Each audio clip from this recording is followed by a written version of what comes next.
So welcome back from lunch. I mean, I know you all had to go so far away. I hope you enjoyed the patio and the 29 degrees it is out today. I am your talk show host.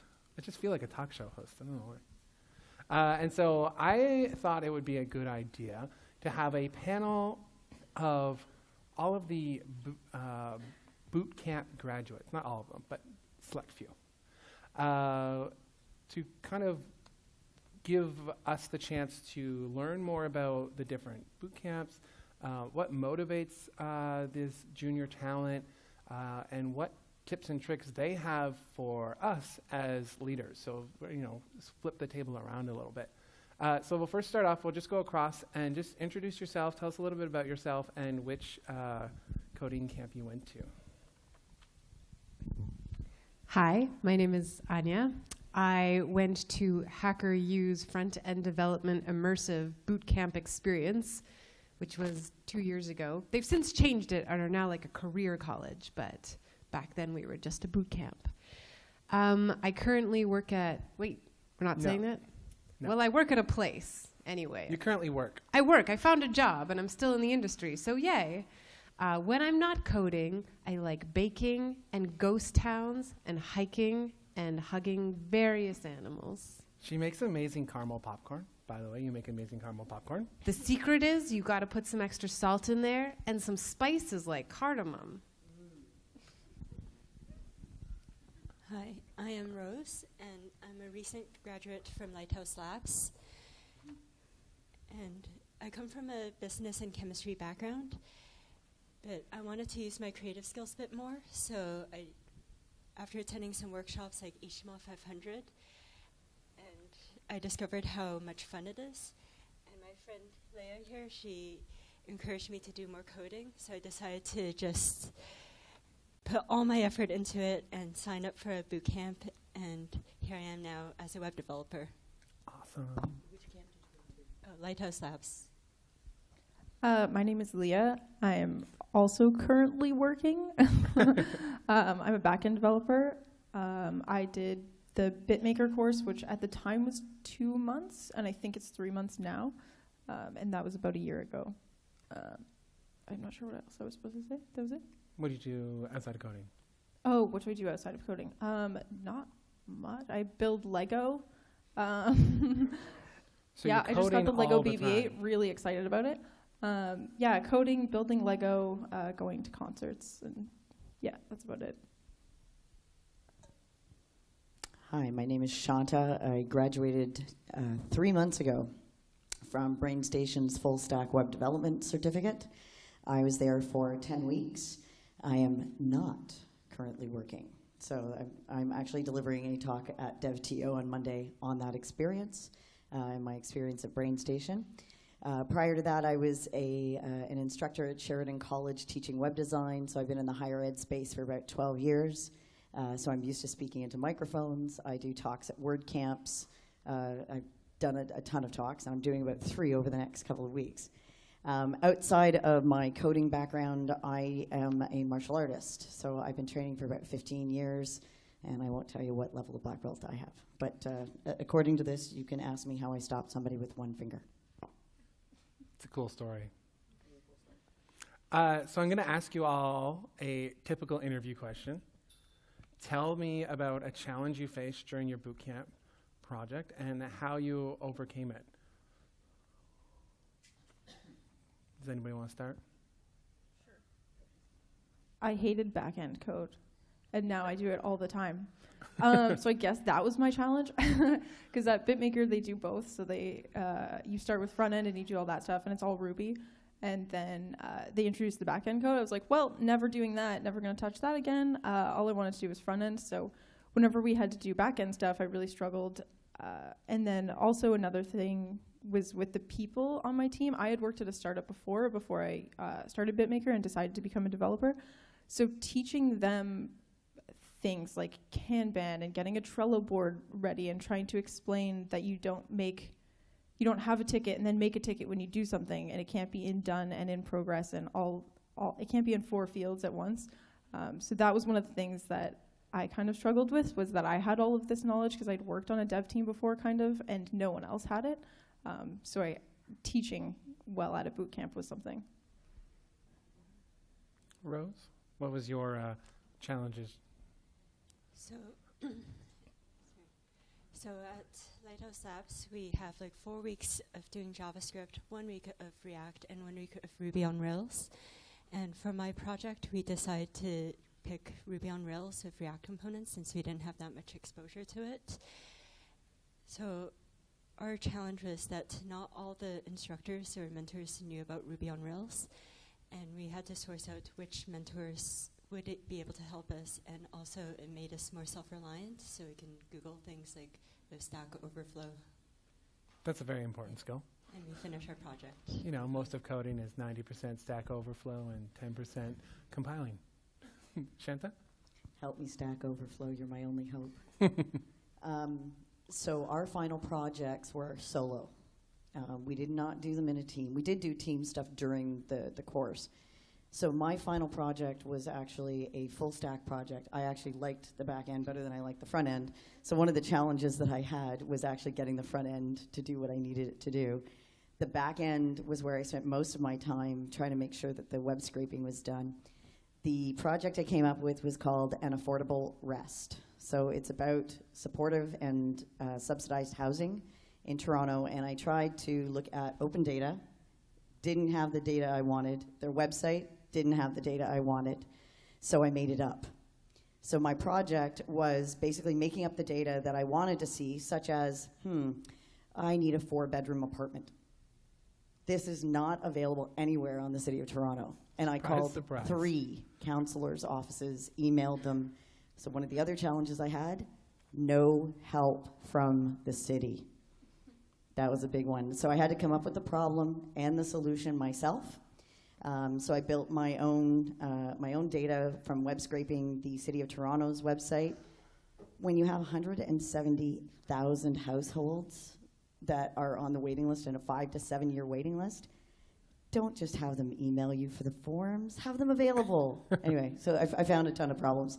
So I built it into an API, my own API that they don't have, and then called it on the front end. So some of the challenges that I had were, originally it was a 2-week project. I had to get it done in 1.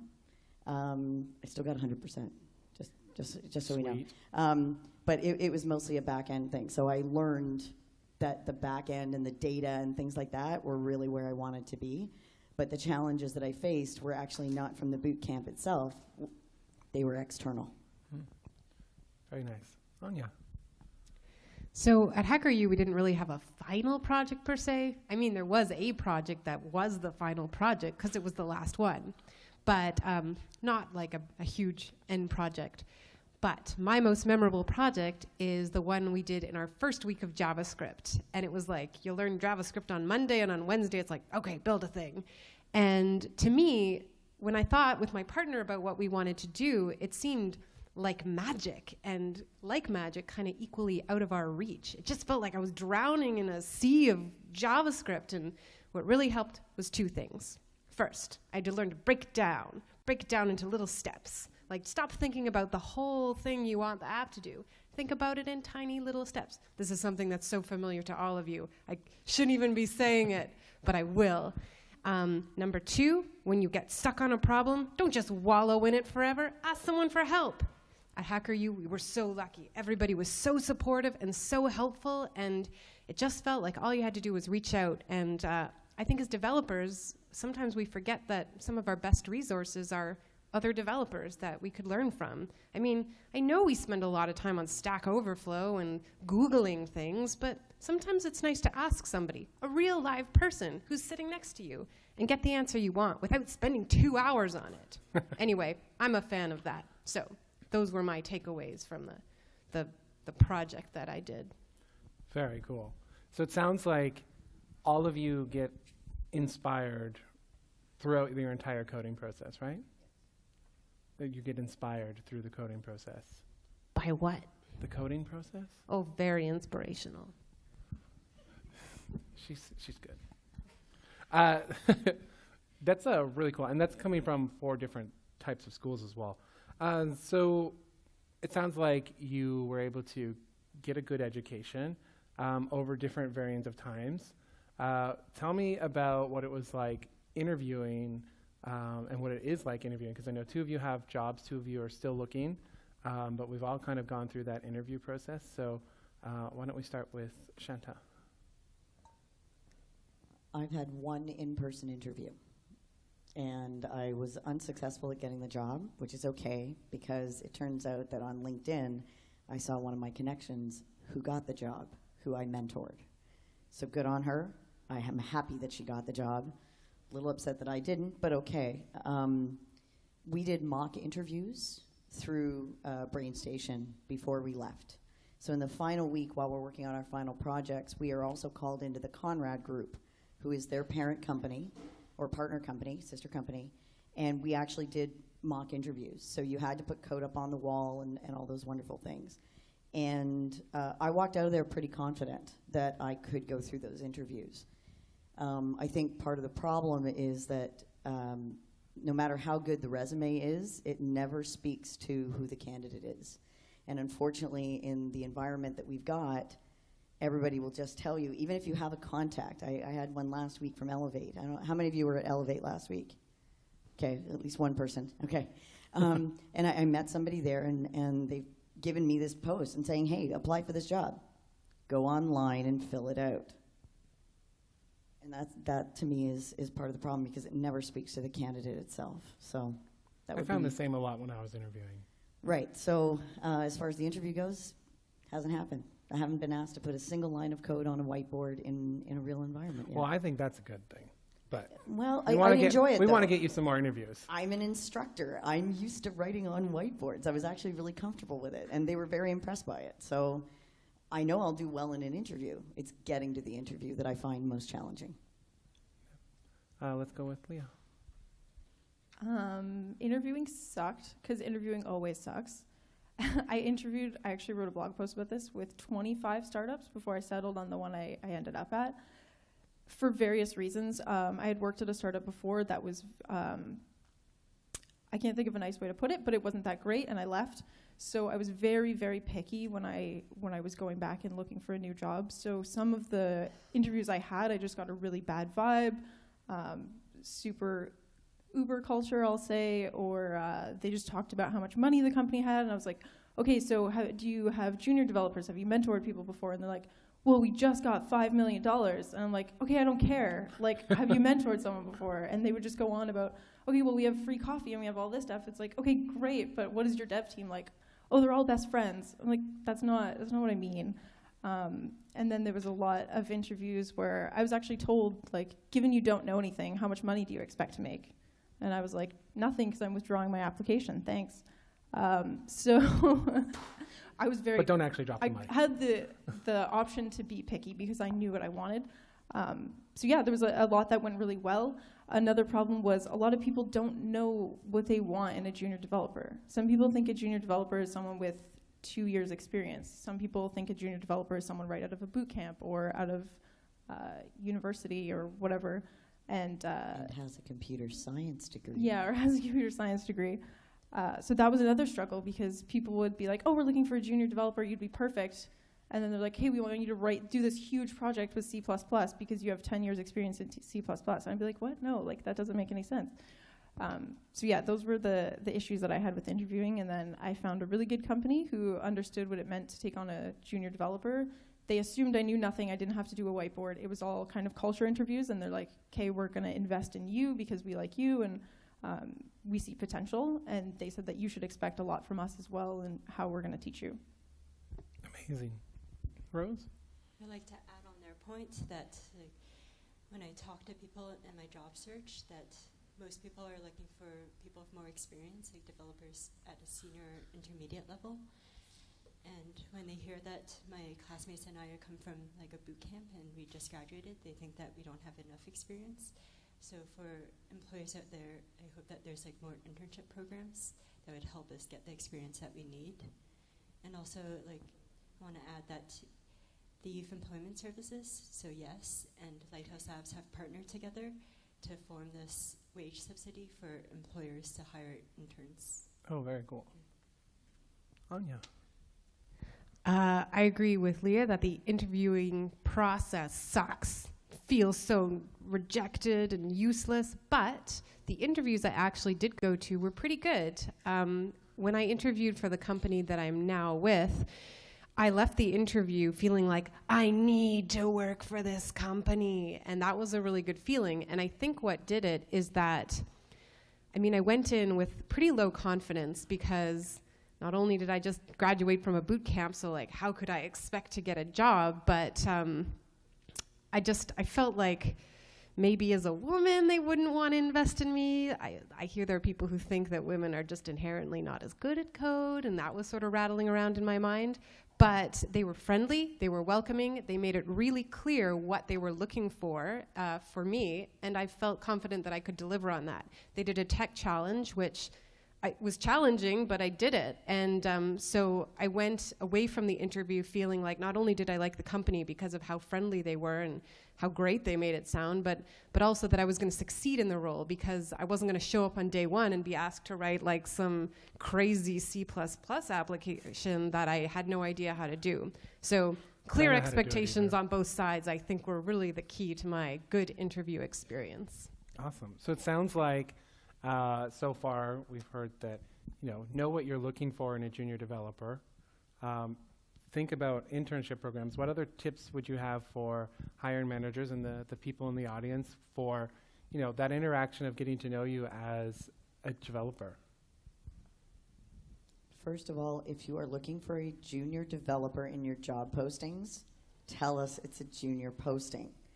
Don't just call it web developer, because it doesn't give, this has been my experience lately, is that I'm looking at a posting and it has, you need to know this, this, this, this, and this.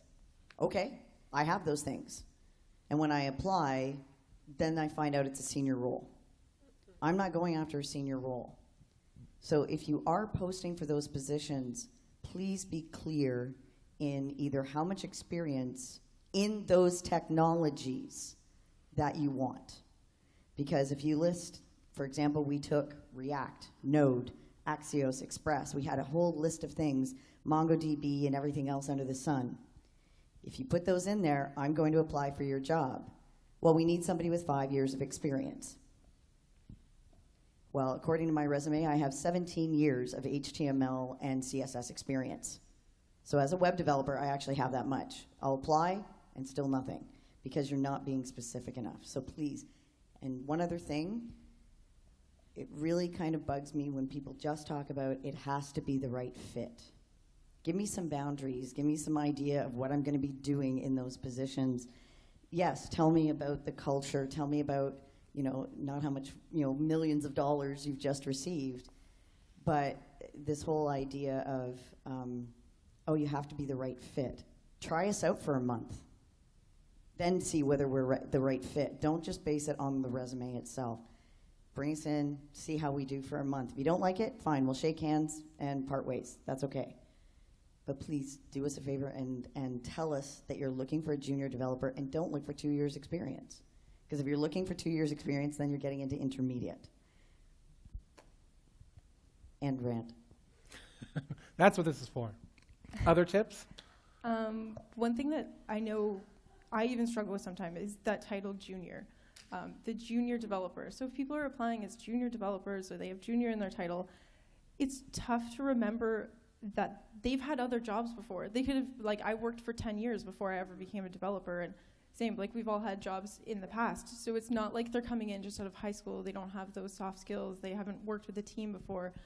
They have a lot of those skills that you're not going to have to teach. It's just the coding stuff. And I think we all do it because it's a junior title. I even do it when people ask me. You just assume that they're very junior and they don't have all the skills, and it's going to take a lot to train them up, but it might not. It might just be the coding skills that they need.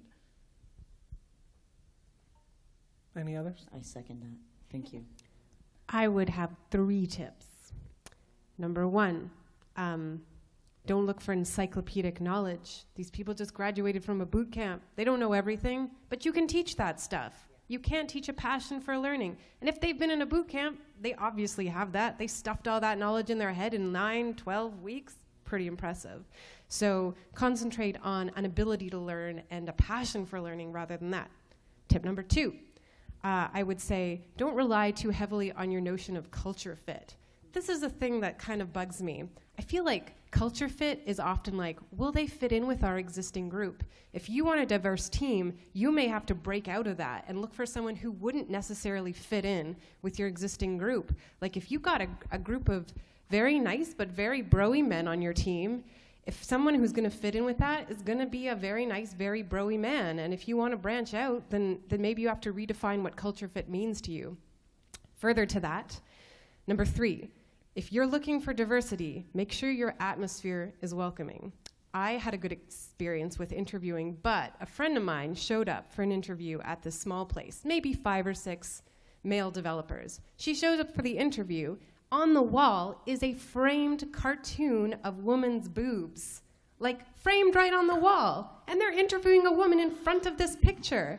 And maybe they didn't see what was wrong with that, but my friend decided the moment she walked in there, she's like, I need to get out of here. I am not working for this place.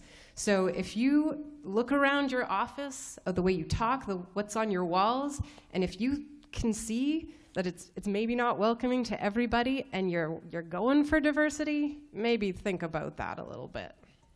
You phrased that a heck of a lot better than I did, but I second it. That's where I was. And I want to add that the fact that these are all women is not by happenstance. I purposely wanted to show everybody and let them show themselves off that, investing in junior talent is also more than just junior talent, but diversity, as you said. And that, if you want diversity as one of your things in your company, we all know that finding women in technology can be difficult. And so you might have to turn to, why not find someone who's got a blank slate that you can help mold for, but make sure that I would add, Anya, it's not about fitting into your culture, it's about evolving your culture. On that, diversity, again, isn't just the color of your skin or your gender. It's diversity of thought. And if you have 10 people on your team who did a CS degree 5 years ago, they're all going to think the same way. They all have the same habits.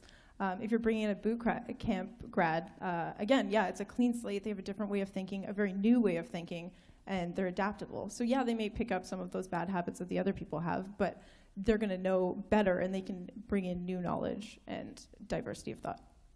I was actually going to piggyback onto that, is that the people that go to these boot camps are not necessarily computer science students. Okay, they may have a bachelor's degree in something else, a master's degree in something else, but they have the ability to learn, and like you said, they do have a background. Not every graduate that comes out of a boot camp went to university and then immediately went to the boot camp. I've been teaching for 5 years. I've been teaching the university students, and I've seen them all go through. In that amount of time, I could have done my own bachelor's degree again. But the fact is that not every student that is coming out of a boot camp is going to have that computer science degree. But we can learn, and we probably have a background in something else, as you said. One other point about diversity: never assume that the person who has an ethnic-sounding name was not grown in this country. Okay, the number of times that I've felt turned down because of my name. I was born here. My mom is British, actually, so I ended up with an Indian name. And lately, I went to a talk last week where they were talking about the success rate of English-sounding names over ethnic-sounding names. And I remember reading a report 5 years ago that my father handed me. And he came to this country in 1967 with $200 in his pocket and a one-way ticket 50 years ago, okay? And he did very well, but it was hard for him as an Indian person in those days. And now we're going through that same problem again. Okay, so don't assume that the ethnic-sounding name person did not grow up in this country and cannot communicate with you. The stats that I read, 67 to 68%, even if you're submitting the exact same resume. I have to say, I've actually thought about changing my name. That's sad because I got my name from my grandmother. And the fact that I may have to change it just to get a job, that's heartbreaking. Not cool. No. Not cool at No, all. it's not. But those companies exist. Hopefully you're not at one of those. Can I just add to your point? It's a fantastic point and a very important point, and the numbers show it. I just want to add that just because you weren't born here or you didn't grow up here also still doesn't mean that you can't communicate. So it doesn't really matter. Yeah, so she's adding that just because you weren't born here as well, so even if you were born here or weren't born here, that still has no bearing on how you can communicate and your effectiveness in any type of role. Which No, I totally you're agree with. absolutely right. What I'm trying to point out is that I know that a lot of people with those sort of ethnic-sounding names, people assume that they've only been in the country a very short time, and they don't look at the resume. Right? I've done, everything in my education has been Canadian, like the whole 9 yards. So I'm not saying that I'm better than those particular people. Believe me, we've brought in most of my family already from India and various other places. So yeah, immigration is extremely important, but to be sort of looped in with the bias that is out there in the hiring world is unfortunate on any level, whether we've been here for our entire lives or not. But I know that is definitely a factor. If you want more info, I'll tell you about the session that I saw last week. It was very, Yeah. but there's a company out there that is actually trying to eliminate that. So I'll happily share that. Diversity sounds like a really good reason for companies to invest in junior talent. What are some other good reasons for them to invest? Start with you. So we've touched on this a bit, but people who go to boot camps didn't just spring up out of the earth and go to a boot camp. They had lives before that, often whole what might be called careers. And I think because of that, like Leigha said, they bring different viewpoints from the people you may already have on your team. For example, my friend at work, I'll call her Anna. She was a server for many years before becoming a full-stack developer. These days, she needs to talk to a lot of third-party companies and clients on the phone, often for hours every day. And she's so sweet and patient, where a lot of the developers who are more senior would be yelling by the time she's still cooing gently to the person on the other end of the phone. And one day I said, "Anna, how do you do it?" And she said, "All those years of customer service have trained me to be patient, and I know how to handle people." And I don't want to generalize, but this is sometimes a skill that developers are lacking or could improve upon. And Yeah, I could improve on that. everyone can improve upon this, but people with different backgrounds have a different perspective and may have different skills that, even if they're not directly coding related, can benefit you and your company and your product and your team in unexpected ways. So that's what I would say. Anything for you, Rose? I agree with what Anya and Leigha and Shanta say. So it's like we come from, we're doing a career change, so we have different skills that we can bring to the table. We can wear many hats. I've been to interviews where it combines my developer skills with my marketing, like social media and search engine optimization skills together. So I find that we can bring many more skills to the table from our diverse backgrounds. Awesome. I like to think that my dev team likes having a junior and teaching me. So in terms of bringing a junior onto a dev team, for example, I have 6 other senior developers on my team, and there's no intermediate, it's just me and then the 6th senior. And I think that sometimes I can see that they enjoy getting into stuff and getting back to the basics and teaching me things and teaching me new stuff that they found out about because I'm still excited and I'm still eager to take on those new things.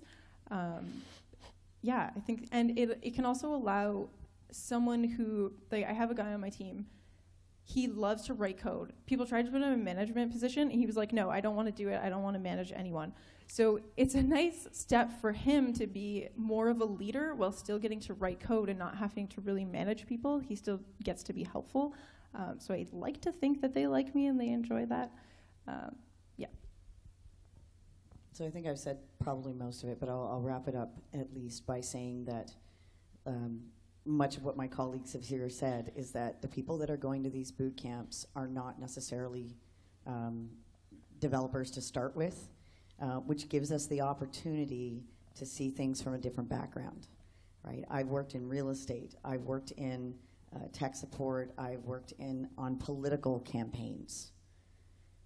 let me tell you, driving around the city for 3 months on the mayoral campaign is incredible. So we have a lot of diverse backgrounds. For somebody like myself to literally change her career in what I will call midlife, that takes a lot of guts. And the people who go to these boot camps, believe me, blood, sweat, tears, late nights, we've done it, and we had a timeline, right? Everything had a timeline. We were, dock marks if we didn't, the people that are going through all the computer science degrees, and any degree for that matter, are getting the theoretical. So yes, they have the ability to learn. What you're getting from these boot camps is specific. We've been put through a very focused program for 10 weeks, focused code on a particular technology, whether it be Ruby on Rails, JavaScript, Node, whatever that thing is, and we've been taught probably one of the latest things. So if you want to bring in, if you're switching from Angular to React, you probably want to hire one of the junior guys who have just come out of those junior camps, and be able to bring them up and teach them and mold them, I think is where we're going with this. Awesome. I thought of another quick Yeah. So especially in Toronto, Silicon Valley, hiring for intermediate senior developers is is like a zero-sum game right now. So if you're a decent developer and you're a good person, you're going to be working. You're going to find a job. So the way people are getting senior and intermediate developers is poaching, which is one way to do it, but that can take a long time and it costs a lot of money. So it is kind of easier to just hire a junior, invest in them for a year or two, and then they'll be pumping out as much code as an intermediate developer. So it's either you take, in a way that you can mold. But yeah, so if you look at it that way, is the investment in an intermediate developer and how long it's going to take you to hire and how much money you're putting towards that, you could pay a junior $50,000 a year for a year and then just make them an intermediate developer. Yeah. The passion between all of you is amazing. Like, it's stunning. Like, you're not, I wouldn't consider a lot of you junior.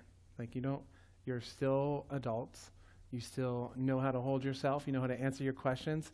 You're up here in front of 100 people speaking, and I think that's amazing. So good on all of you.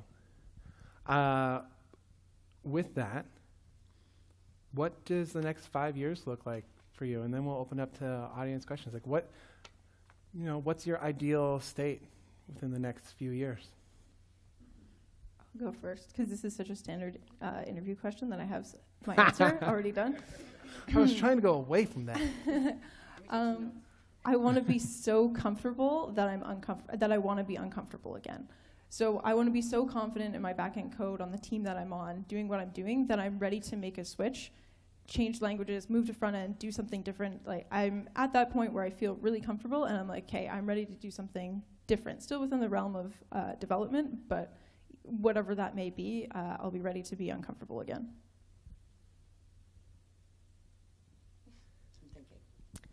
I've got some future goals. I am technically no longer a junior. I just got a promotion. Yay. So, yeah. Thank you. So I guess someday I'd like to get another promotion and be a senior. And I'd like to work on software and larger scale applications and have a hand in the design and planning and tech architecture. Tech architecture? No, that doesn't work.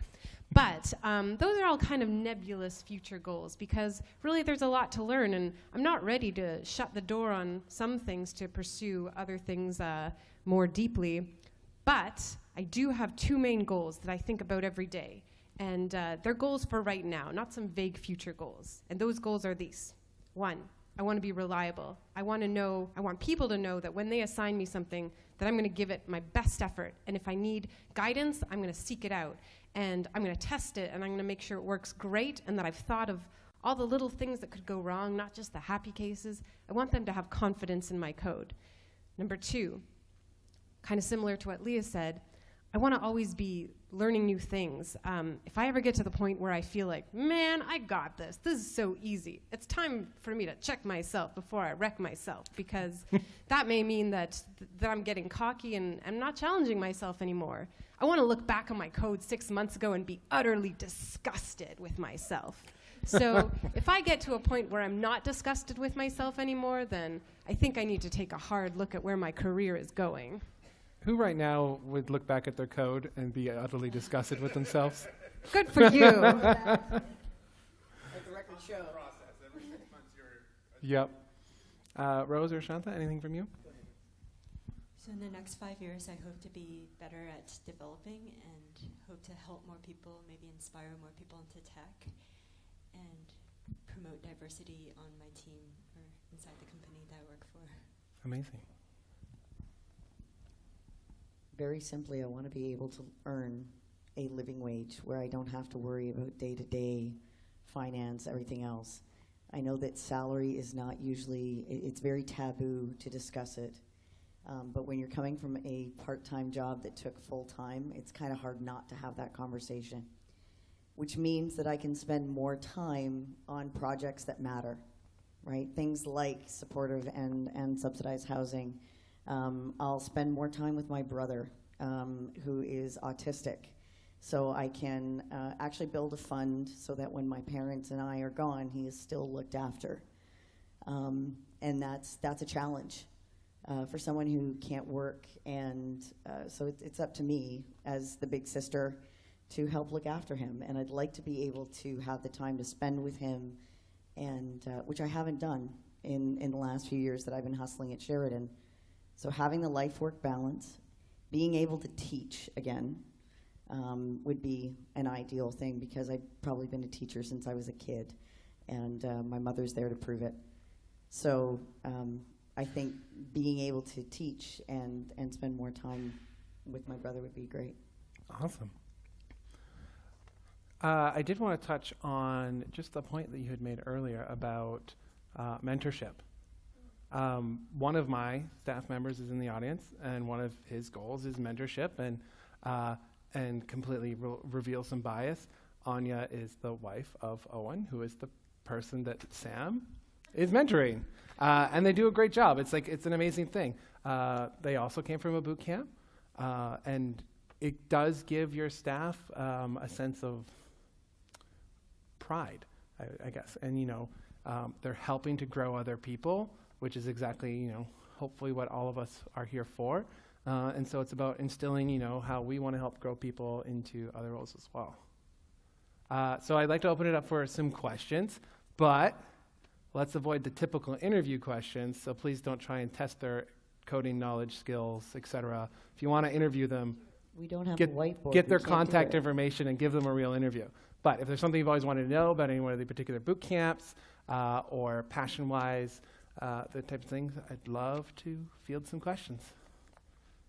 Dave. What did the boot camps not prepare you for? So What the, was the gap? so the question was, what did the boot camp not prepare you for? What could you have learned? Like I mentioned, there was none of this like working agile. There was no Kanban. There was no what it's like working at a startup. They had people come in and talk about it, but they never really conveyed it. And I think that would be really helpful, because a lot of people ask that in interviews. Like, you get asked, what is your opinion on agile, and like, how would you handle this product feature? And if you've never worked with someone from product before, you've never had to work on a dev team before, you don't know those things. And then when you started a dev team, there's things that we do on our team that we don't realize, like, people wouldn't know. Like, an outsider wouldn't know coming in. When you're like, okay, we're going to Scrum, someone's like, I don't know what that is. And I think I didn't fully experience it because I had worked at one before, but a lot of people did have that issue when they moved into companies. Anybody else want to add anything about what you weren't prepared for? I would say two things. One is being a small cog in a big machine. At the boot camp, you're sort of conjuring up these whole applications yourself, or maybe with a partner, and you feel all powerful. But when you get to the workplace, maybe you're working on like a button that is part of an application, and you don't know what the whole application does maybe, but you know what this button does, and that's your job. So that kind of thing, it was hard to get used to, but now I feel like an important part of the machine, so that's great. Number two would be setting up environments. What's that about? Endless setting up of environments, endless debugging of environments. What you is gotta that all spend about? 10 hours setting the thing up before you write any code. I don't know about that, but it is necessary, so whatever. So we did learn Git, we learned versioning and things like that. I think I would have liked to have seen a little bit more on some of the Git processes. The other thing that I found, not so much in preparing us for, because I think I'm pretty prepared for just about anything, but what I found was lacking was what I'm calling the aftercare. For example, Lighthouse Labs has sort of partnering. We were told that there was partnering with all these wonderful companies and things like that. Demo day for us didn't quite go down as well. Like there was a glitch in the system. Like they fixed it and good on them. The one thing I can say is that BrainStation did a really good job in fixing any problems that came up. They were very quick. If we had a suggestion, they were very quick to fix or make a change, even for the next iteration if it couldn't be done. But I think the biggest challenge is that sort of partnerships that they talked about in the beginning. Oh yeah, we have companies that'll hire you. Okay, where are they? And so I think what I'm calling the aftercare, like basically we've had one meeting since I graduated. That's it. And it was sort of like, okay, so you're a month out, how are you feeling? And that was it. So I think what they didn't prepare me for is the stats that they originally gave me, which of course they released another report that changed all the statistics and lowered them and everything else, is somebody like myself being 3 months out and still not having a job. And sort of checking in and going, okay, how can we help? That to me I think is not so much preparation, but the emotional part, I guess. And sort of that aftercare I think would have been a big help for me. Yeah. Okay, we have time for one more question. Go ahead.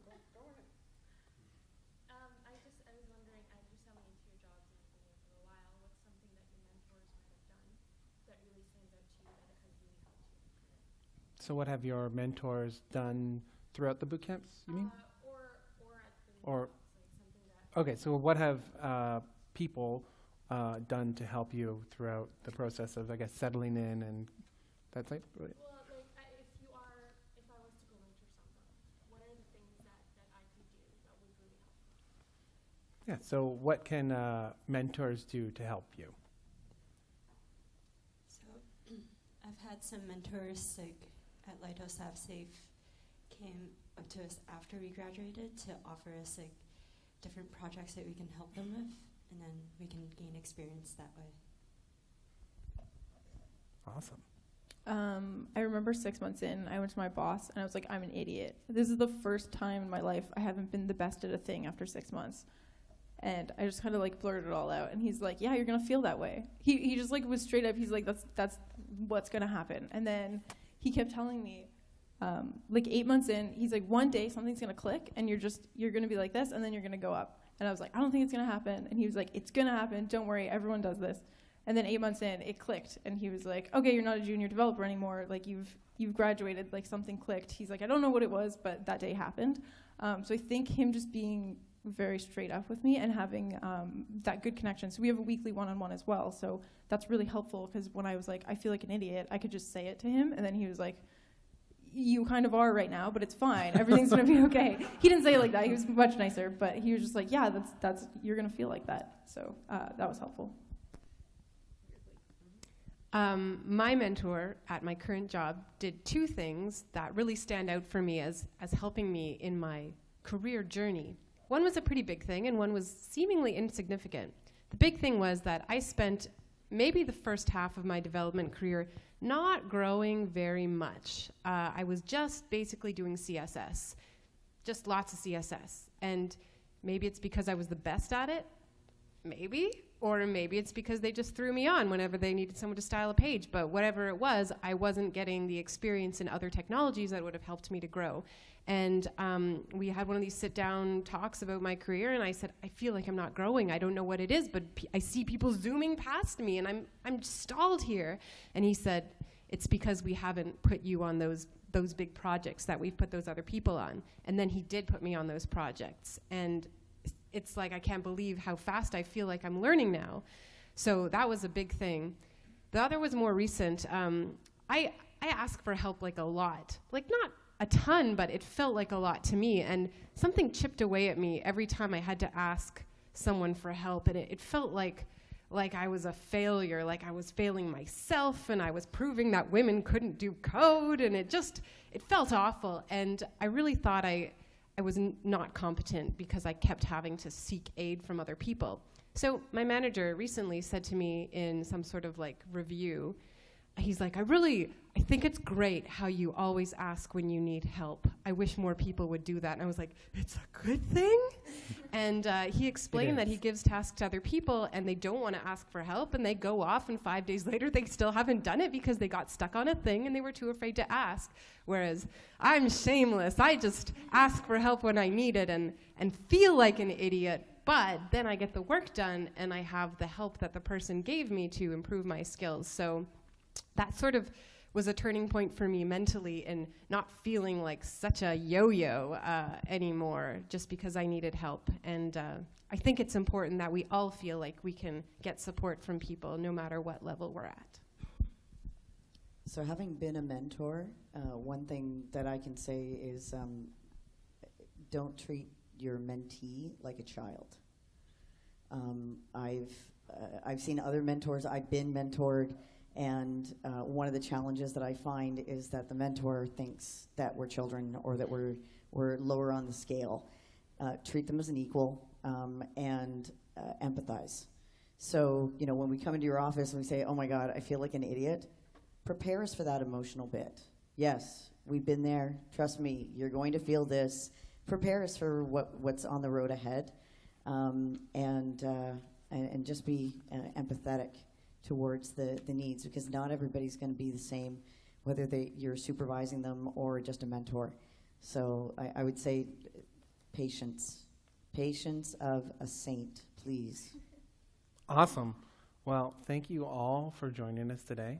I hope that you, in attending the event, also learn lots of really cool stuff, because this might be, maybe that 5 year down the mark, you want to be that team lead type of person. And also, don't be discouraged as you grow. And always, always, always challenge those cartoon boobs on the wall. Call them out on it. Call them out. Thanks, Dave. You're welcome.